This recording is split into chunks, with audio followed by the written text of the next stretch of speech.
1. Database atau basis data.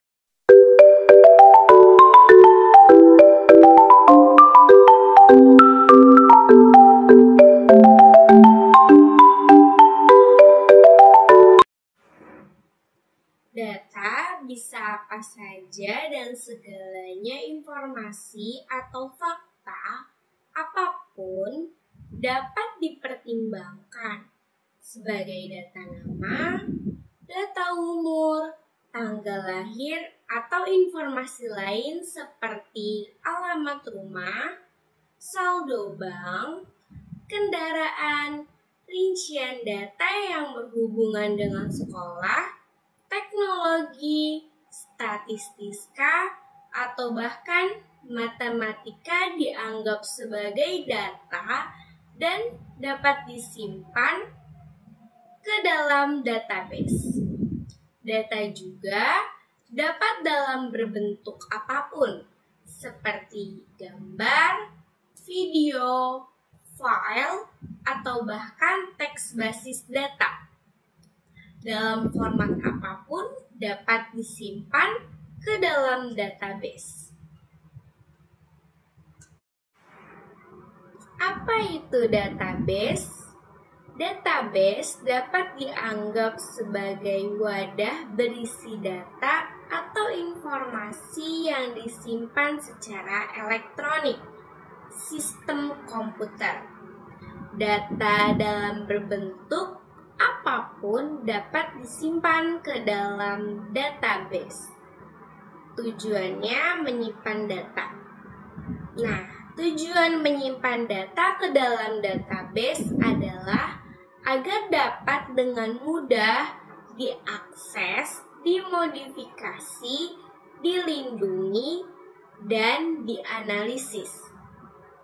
Zaman sekarang, mungkin database sudah menjadi aktivitas keseharian orang-orang.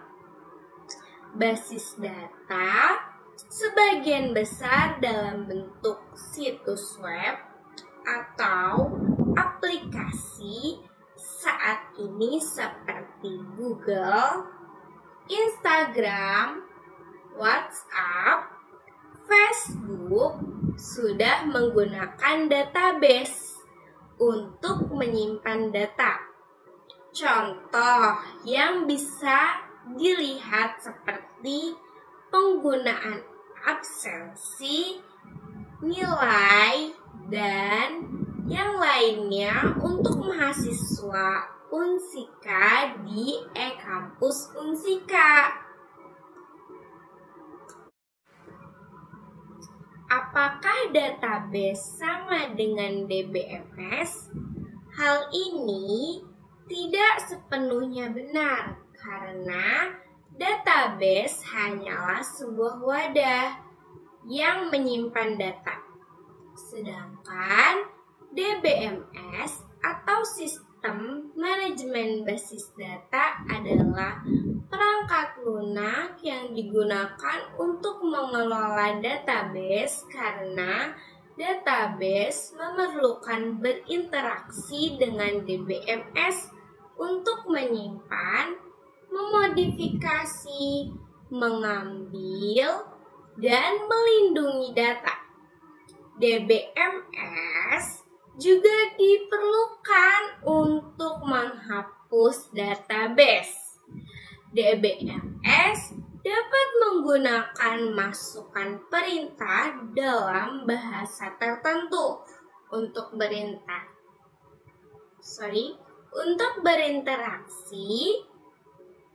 dengan database. Contohnya MySQL, PostgreSQL, MongoDB, Neo4j, Cassandra.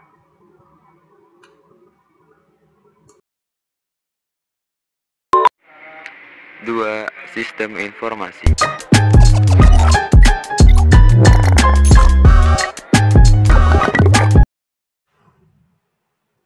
Dunia kita penuh dengan banyak informasi, mulai dari daftar putar musik hingga konten ponsel. Dari game komputer yang disimpan hingga detail di profil Facebook. Dari informasi yang disimpan oleh sekolah hingga data yang disimpan oleh dokter.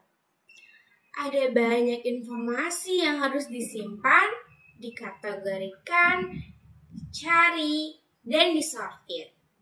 Jumlah data yang kita simpan berkembang dengan sangat cepat. Faktanya, setiap hari kita menyimpan 2,5 kuntiliun byte data, begitu banyak sehingga 90% data digital di dunia ini diciptakan dalam 2 tahun terakhir saja. Sistem informasi mengubah organisasi dalam banyak hal. Berikut adalah beberapa kegunaannya. Mengotomatiskan proses manual, tugas-tugas yang sebelumnya dilakukan secara manual dan yang memerlukan banyak waktu untuk menyelesaikannya, kini dapat diselesaikan dalam kurun waktu singkat. Hal ini dapat membantu orang melakukan pekerjaan mereka dengan lebih efisien dan efektif. Hal ini memungkinkan bisnis untuk memberikan layanan pelanggan yang lebih baik. Dan produk berkualitas juga ketika proses diotomatisasi. Orang dapat fokus. Namun,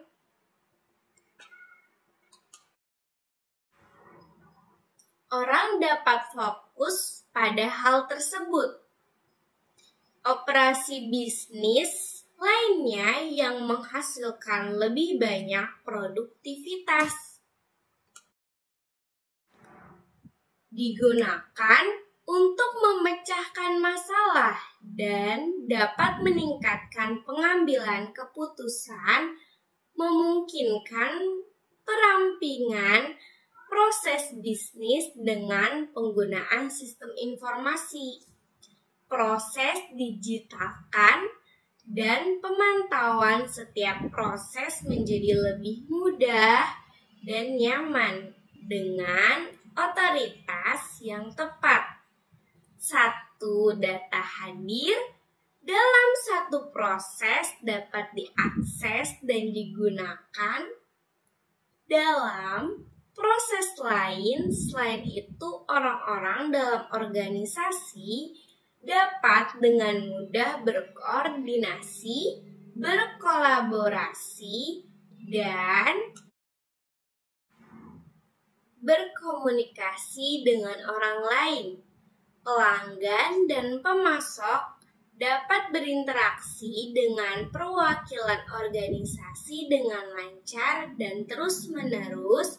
Dengan semua ini dikatakan bahwa bisnis yang menggunakan sistem informasi dapat mengurangi pengeluaran perusahaan dengan manfaat teknologi informasi yang disertakan dalam sistem perusahaan dapat mengurangi pengeluaran karena data tidak lagi dikumpulkan secara berlebihan. Data mentah juga dapat disimpan di satu lokasi dan dapat diproses oleh departemen yang berbeda untuk memenuhi kebutuhan mereka. Selain dari pengurangan biaya, bisnis juga dapat meningkatkan produk atau layanannya, mendiferensiasikan produk atau layanan kepada pesaing, mengunci pelanggan atau membeli, mengunci pemasok, meningkatkan hambatan untuk memenuhi pendatang baru, dan menjalin aliansi. Inilah keunggulan kompetitif yang dapat diperoleh bisnis karena penggunaan sistem informasi. Marilah kita sekarang bicara tentang berbagai jenis sistem informasi yang digunakan dalam organisasi. Lalu kita bahas dulu sistem informasi pribadi yang mencakup sistem informasi yang meningkatkan productivity.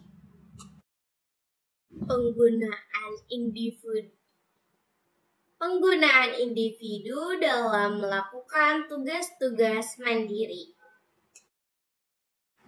Contohnya mencakup perangkat produktivitas pribadi seperti perangkat lunak pengolah kata, presentasi, dan spreadsheet. Selanjutnya adalah sistem informasi kelompok, mencakup sistem informasi yang meningkatkan komunikasi dan mendukung kolaborasi antar anggota kelompok kerja. Contohnya mencakup perangkat lunak konferensi web, pesan instan, dan email. Dan terakhir, sistem informasi perusahaan. Sistem informasi perusahaan mencakup sistem informasi yang digunakan organisasi untuk menentukan interaksi terstruktur di antara karyawannya dan dengan pelanggan eksternal, pemasok, lembaga pemerintah, dan mitra bisnis lainnya. Contohnya mencakup sistem yang digunakan untuk melakukan aktivitas internal atau sistem yang mendukung aktivitas dengan pelanggan dan pemasok eksternal seperti sistem penerimaan online, sistem e-commerce, dan sistem dompet elektronik untuk memastikan keberhasilan implementasi dan penggunaan sistem informasi. Kunci organisasi pelengkap harus ada karyawan, harus terlatih dengan baik, dan memahami kebutuhan akan sistem baru. Sistem informasi perusahaan mencakup sistem informasi yang digunakan organisasi untuk menentukan interaksi terstruktur di antara karyawannya dan dengan pelanggan eksternal, pemasok, lembaga pemerintah, dan mitra bisnis lainnya. Contoh mencakup sistem yang digunakan untuk melakukan aktivitas internal atau sistem yang mendukung aktivitas dengan pelanggan dan pemasok eksternal seperti sistem penerimaan online, sistem e-commerce, dan sistem dompet elektronik. Pelengkap dan karyawan harus terlatih. Bukan, yang tadi salah. Mereka juga harus mengetahui peran mereka dalam menggunakan atau mengoperasikan sistem dan menyadari bagaimana mendapatkan hasil yang mereka perlukan. Yang mereka perlukan dari sistem. Karyawan yang terlatih, berpengalaman, atau ahli dalam menunjukkan kepada orang lain bagaimana memperoleh nilai dari sistem dan mengatasi masalah untuk mendapatkan manfaat dari sistem yang baru. Karyawan harus memahami dan termotivasi. Karyawan harus memahami dan termotivasi untuk bekerja sama, mendesain ulang, dan mengotomatisasi proses kerja yang ada. Diharapkan ketika sistem informasi baru diperkenalkan, karyawan harus menyadari perubahan ini ketika memperkenalkan sistem baru. Karyawan harus memahami dan menerima peran dan tanggung jawab baru mereka yang mungkin serupa atau berbeda dari apa yang mereka lakukan sebelumnya. Bagaimana cara kita mengelola peningkatan data yang sangat besar yang kita simpan? Kita bergantung pada sistem informasi untuk membantu kita membuat, mengontrol, menyimpan, menemukan, dan mengakses informasi ini. Jadi, apa itu sistem informasi? Sistem informasi adalah seperangkat alat berbasis komputer untuk mengumpulkan, menyimpan, dan memproses data yang ada di dunia ini. Bisnis dan organisasi lain bergantung pada sistem informasi untuk menjalankan dan mengelola operasi mereka, berinteraksi dengan pelanggan dan pemasok, dan bersaing di pasar. Sebagai contoh, perusahaan menggunakan sistem informasi untuk menjangkau pelanggan potensial mereka dengan pesan-pesan yang ditargetkan melalui web, untuk memproses akun-akun akhir, dan untuk mengelola tenaga kerja mereka. Pemerintah menggunakan sistem informasi untuk menyediakan layanan dengan biaya yang efektif kepada warga negara untuk mengelola ekonomi dan mengumpulkan pajak. Barang-barang digital seperti buku elektronik dan perangkat lunak dan layanan online seperti audiens dan jejaring sosial semuanya disediakan oleh dan dioperasikan oleh beberapa jenis sistem informasi.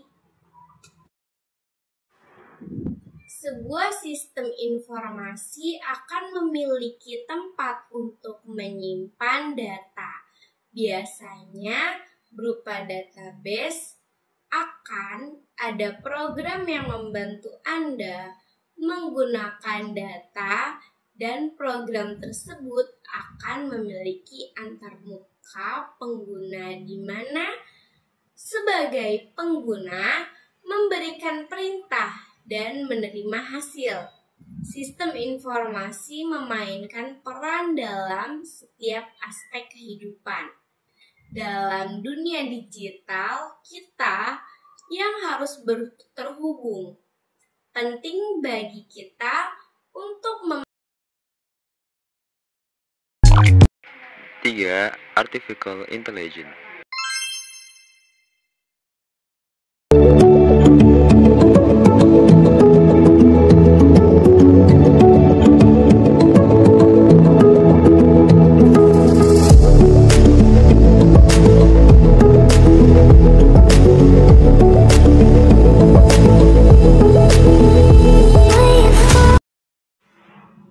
Artificial Intelligence adalah produk kecerdasan buatan mesin secara artifisial digabungkan dengan kecerdasan mirip manusia untuk melakukan tugas seperti yang kita lakukan. Kecerdasan ini dibangun menggunakan algoritma kompleks dan fungsi matematika.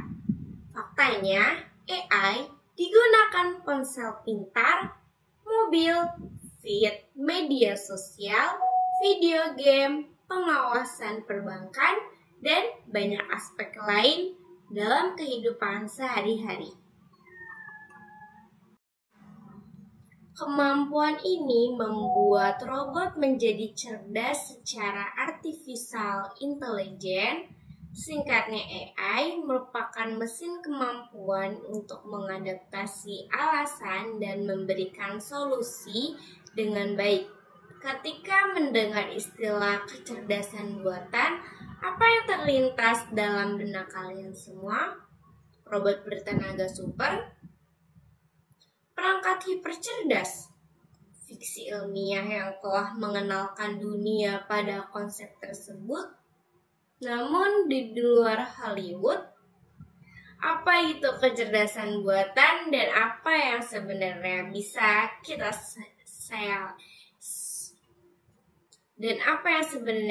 kita lakukan bagi pemulaan? AI melibatkan penggunaan komputer untuk melakukan hal-hal yang biasanya membutuhkan kecerdasan manusia. Manusia dapat melihat dengan matanya dan memproses apa yang mereka lihat. Kita dapat memahami lingkungan kita dan bergerak di dalamnya.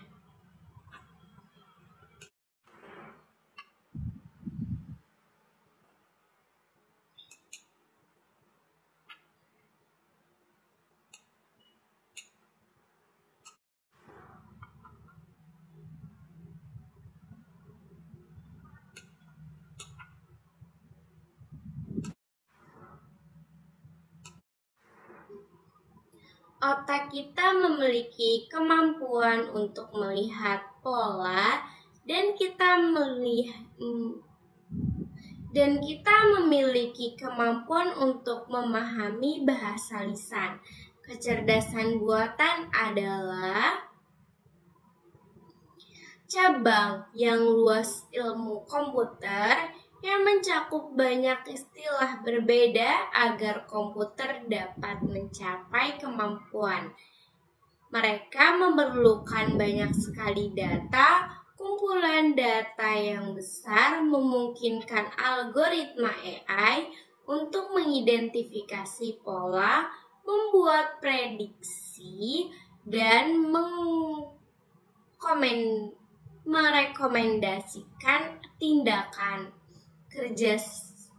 Kecerdasan buatan sudah ada di sekitar kita, tetapi AI yang terbaik saat ini masih bisa tidak bersaing dengan otak manusia dalam beberapa hal. Misalnya pada tahun 2016, program komputer AlphaGo mengalahkan pemain Go profesional legendaris. Tetapi jika Anda meminta komputer yang sama untuk mengendarai mobil atau berjalan atau bahkan bermain monopoli, komputer tersebut tidak akan mampu melakukan kekuatan komputasi AI sangat besar. Namun otak manusia mampu menangani kemampuan data dan metode yang lebih luas.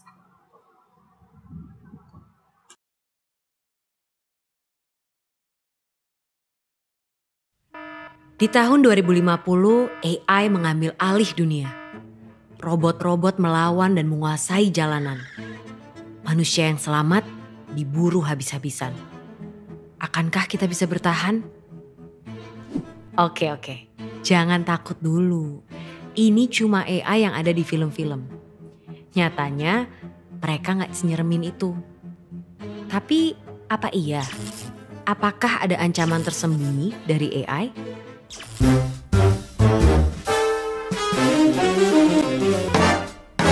Sebelum ke situ, ayo kenalan sama mereka.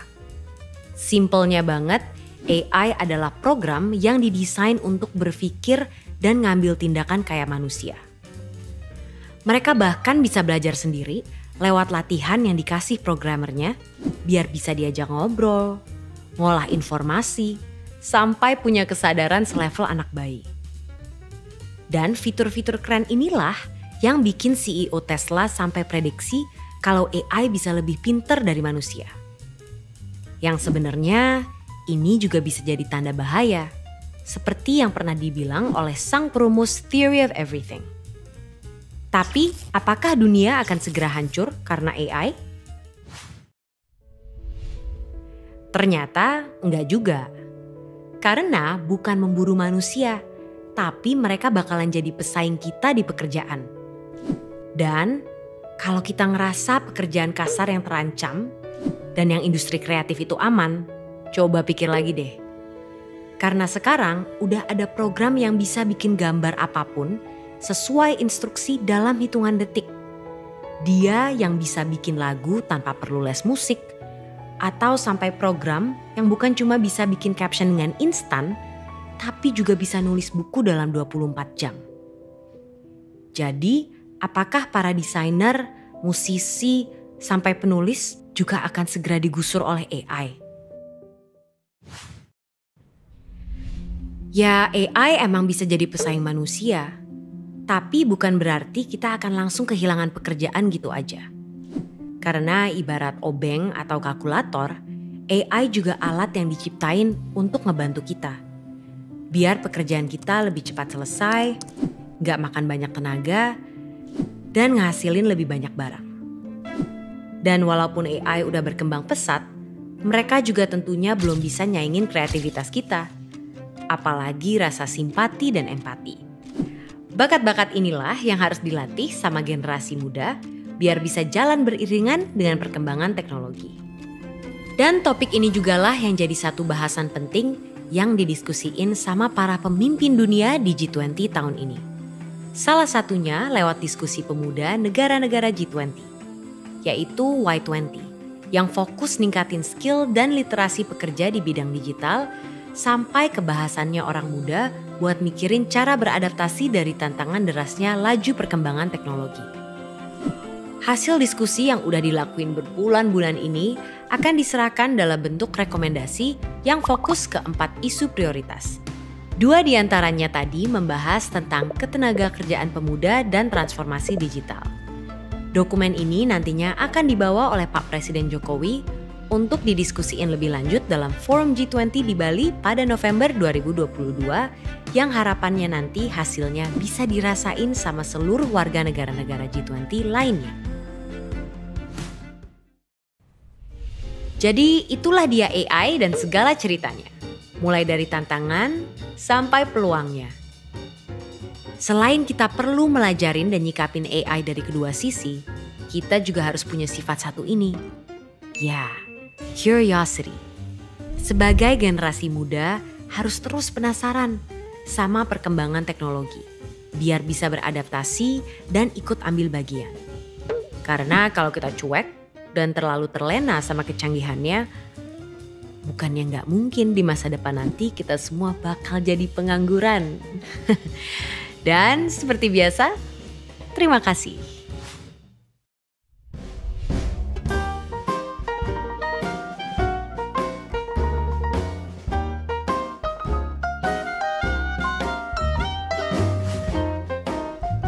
Terima kasih udah nonton Kok Bisa. Punya pertanyaan lagi? Tulis aja di kolom komentar di bawah.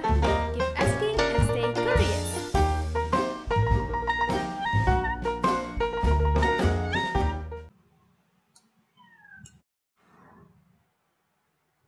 AI adalah robot yang dibuat di laboratorium. Robot AI harus bekerja seperti yang diharapkan, kemampuan untuk bereaksi dengan tepat terhadap situasi. Robot menggunakan masukan yang diberikan dan menemukan solusi untuk suatu masalah atau pemecahan masalah. Kemampuan ini membuat robot menjadi cerdas secara artificial intelligence, singkatnya AI, merupakan mesin kemampuan untuk mengadaptasi alasan dan memberikan solusi dengan baik. 4. Bahasa pemrograman.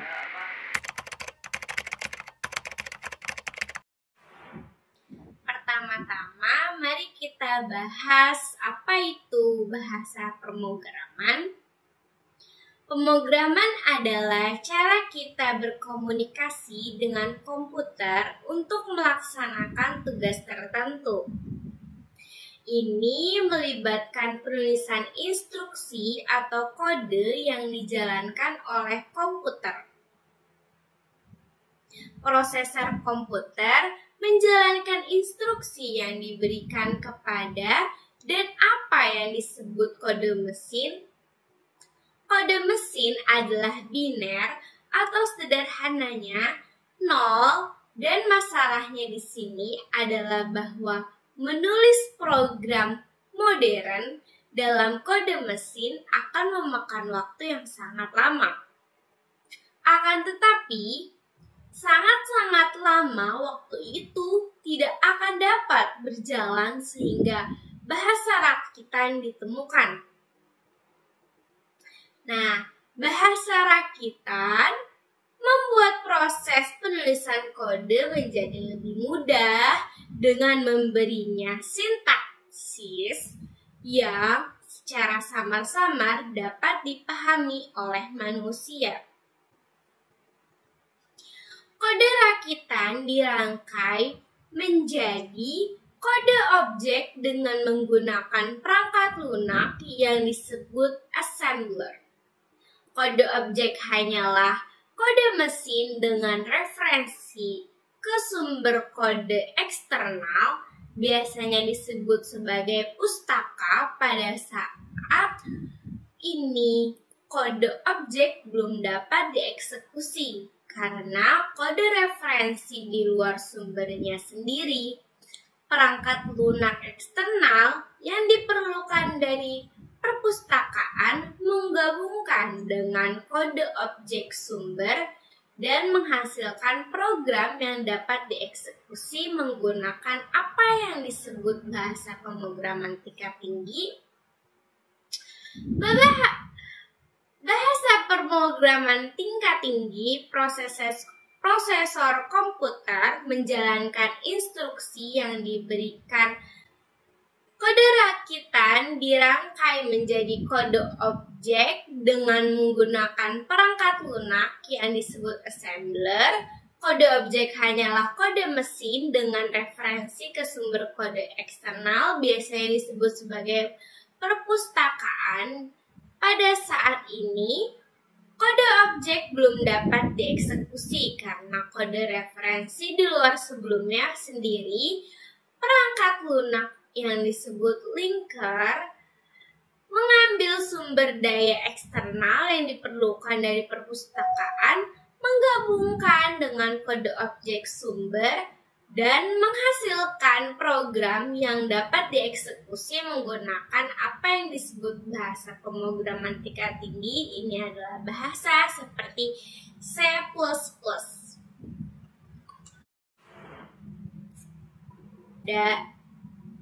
Terdapat banyak bahasa pemrograman yang berbeda-beda, dan setiap bahasa memiliki kegunaan dan keunggulannya masing-masing. Beberapa bahasa pemrograman populer termasuk Python, Java, C++, dan JavaScript. Kita akan melihat beberapa di antaranya dan apa kegunaannya.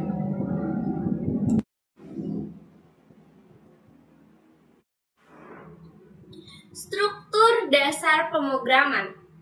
Setelah memilih bahasa pemrograman, langkah berikutnya adalah memahami struktur dasar sebuah program. Kami akan membahas konsep seperti variabel, tipe data,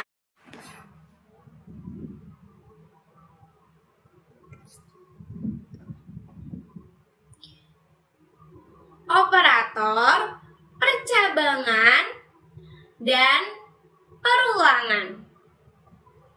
Contoh kode sederhana. Mari kita terapkan konsep-konsep tersebut dengan beberapa contoh kode sederhana.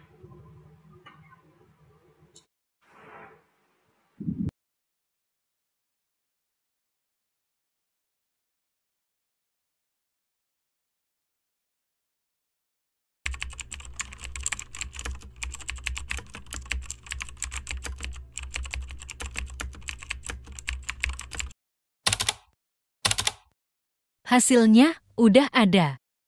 Tinggal kita salin.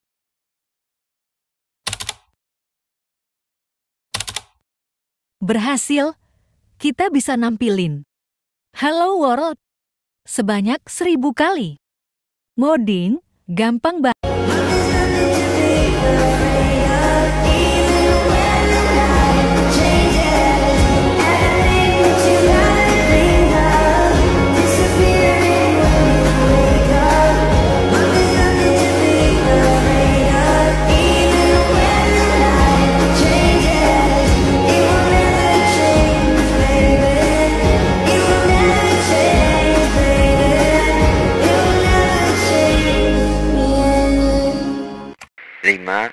Big data. Hit a nigga up, call it Tupac. She tryna play my song on a boombox. I'm in the bag and I'm chillin' with 2 thoughts. Look at that girl, like man, that bitch too hot. Shout out to Autumn, cause I got 2 gloves. Jumped off the porch, now I'm on a rooftop. Ay, ay. Big data. Apa sih itu big data? Mari kita mulai dengan menjelaskan apa sebenarnya big data. Ini bukan sekedar jumlah besar data. Ini juga tentang cara kita mengelola, menganalisis, dan mendapatkan wawasan dari data tersebut. Big data melibatkan 3 dimensi utama: volume, velocity, dan variety.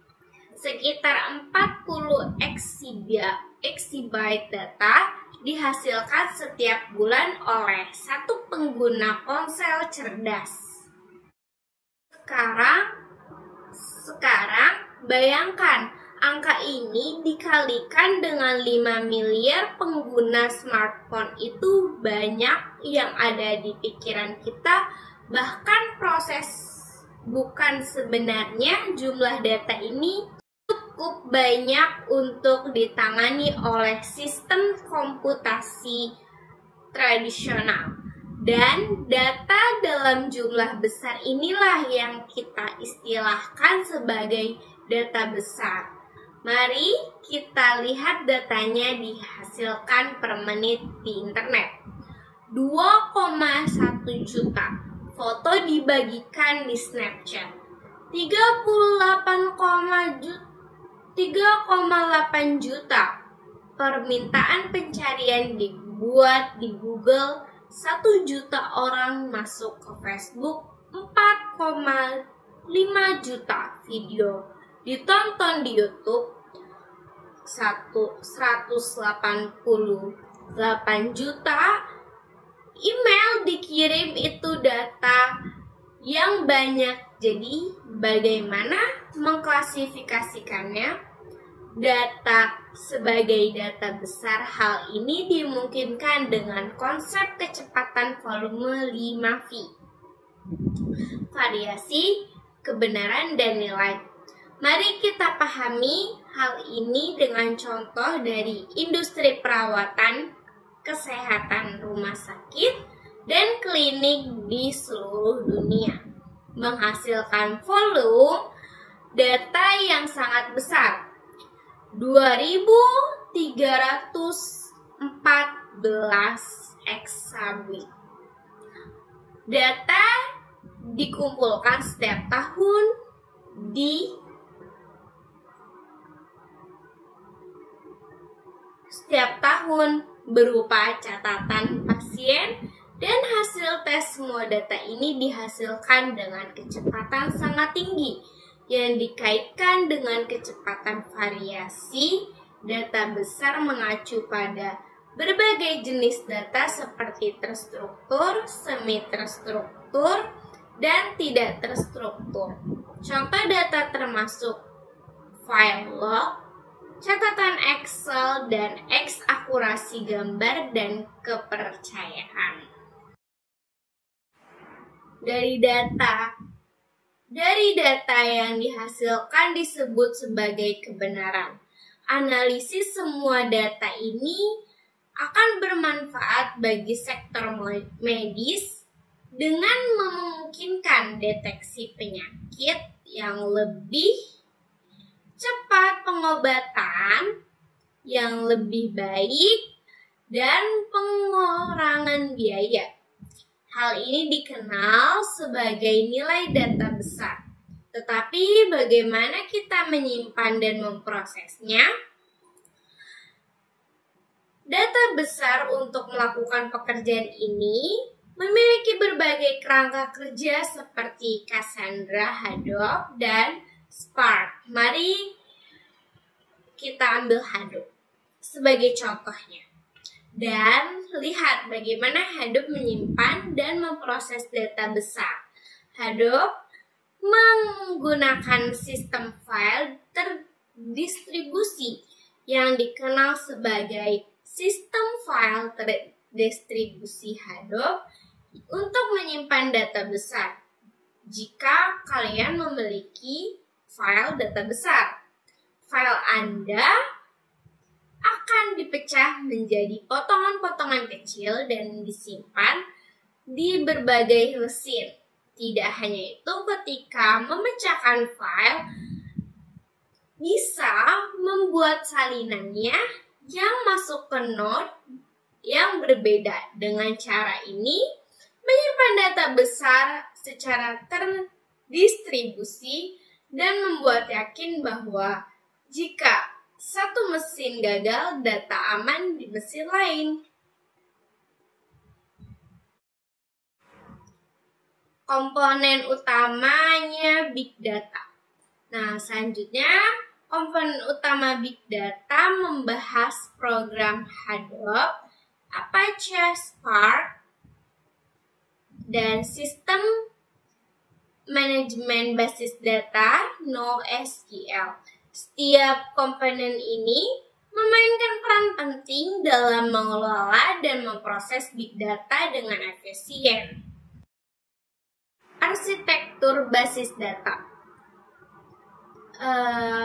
Arsitektur Lambda dan Kappa serta secara sistem ini bekerja sama-sama untuk memproses data secara real time dan batch. Alat teknologi Big Data tidak akan bisa mengatasi Big Data tanpa alat dan teknologi yang cepat. Kita akan membahas beberapa alat populer seperti Apache Flink, Apache Kafka, dan Apache HBase, serta bagaimana mereka membantu Anda dalam proyek-proyek Big Data Anda. Kemudian tantangan dan peluangnya. Big Data membawa tantangan unik dan peluang besar.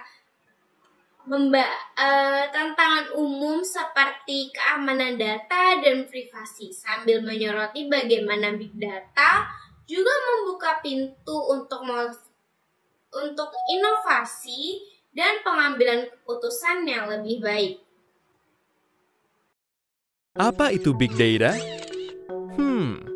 Bayangkan semua data yang telah dihasilkan dari awal kamu lahir sampai besar sekarang, mulai dari nama, data pendidikan, kesehatan, dan lainnya digambarkan ke dalam bentuk satu kotak. Pastinya rumahmu sudah penuh dengan kotak-kotak tersebut, bukan? Dan itu dihasilkan oleh setiap orang di bumi. Tidak bisa dibayangkan bukan penuhnya seperti apa bumi ini? Secara sederhana, Big Data adalah himpunan data yang sangat besar yang tidak mampu diolah oleh sistem komputer dan perangkat lunak konvensional dan memiliki karakteristik tertentu, yaitu volume, variety atau varietas, dan velocity atau kecepatan. Dalam Big Data, volume atau ukuran data yang dihasilkan sangat besar, bahkan sangat-sangat besar. Jika semua data pada tahun 2010 dipindahkan ke dalam bentuk kepingan DVD, maka DVD tersebut dapat membuat tumpukan panjang sepanjang jarak antara bumi ke bulan dan kembali lagi ke bumi. Dan data-data tersebut terus bertambah. Pada tahun 2012, kita menghasilkan 2,3 triliun gigabytes data setiap harinya. Diperkirakan nanti pada tahun 2020, data yang dihasilkan sebanyak 43 triliun gigabytes. Selain volume, varietas juga merupakan salah satu karakter dari Big Data. Data-data yang dihasilkan terdiri dari berbagai jenis dan variasi seperti teks, foto, video, dan lain-lain. Apa saja yang menghasilkan Big Data? Banyak sekali. Salah satunya adalah adanya Internet of Things. Internet of Things bisa diartikan di mana benda-benda di sekitar kita dapat berkomunikasi antara satu sama lain melalui sebuah jaringan seperti internet. Mulai dari handphone, televisi, jam tangan, bahkan sampai lemari pendingin. Semua benda-benda tersebut menghasilkan data. Baik itu data tentang letak titik macet di suatu tempat, data berapa detak jantungmu berdenyut setiap hari, data tentang berapa langkah kaki yang kamu ambil setiap hari, data perbankan, kesehatan, sensor untuk mengumpulkan informasi tentang iklim, postinganmu di sosial media, data transaksi kartu kredit, dan yang paling penting adalah data untuk ilmu pengetahuan. Di Indonesia, Pusat Penelitian Informatika LIPI turut berperan dalam suatu proyek sains besar di bidang fisika partikel eksperimen, yaitu LICERN. Proyek tersebut menghasilkan data yang sangat besar, sehingga membutuhkan high performance computing untuk mengolahnya. Data-data yang telah dihasilkan kemudian harus dapat dianalisa dengan sangat cepat untuk menghasilkan informasi. Itulah mengapa velocity atau kecepatan merupakan karakter penting lainnya dari Big Data. Coba bayangkan, bagaimana saham-saham perusahaan, rute jalan, perkiraan cuaca dapat diketahui dengan hitungan menit, bahkan detik, jika data-data besar tersebut tidak dianalisa dengan cepat. Tentunya perangkat komputer biasa tidak dapat menangani hal ini. Bisa jadi akan menghabiskan beberapa tahun untuk melakukan itu. HPC adalah jawabannya. HPC atau High Performance Computing adalah sistem komputer yang dibangun agar mampu menyelesaikan beban komputasi yang tak terkira beratnya dalam waktu yang masih bisa diterima. Sebuah sistem HPC terdiri dari puluhan, ratusan, bahkan ribuan CPU core yang saling terkoneksi untuk menyelesaikan suatu komputasi secara paralel. LIPI mempunyai dua sistem HPC yang dikelola Pusat Penelitian Informatika, yaitu di Bandung dan Cibinong. LIPI membuka kesempatan kepada masyarakat yang ingin menggunakan HPC tersebut untuk kepentingan ilmu pengetahuan secara gratis. Untuk lebih lanjut, silakan buka grid.lipi.go.id dan mari bekerja sama untuk kemajuan ilmu pengetahuan di Indonesia. Jadi, bisa ditarik kesimpulan bahwa Big Data merupakan suatu fenomena yang tercipta karena adanya kemajuan teknologi. Dan mau tidak mau, kita harus dapat menghadapinya.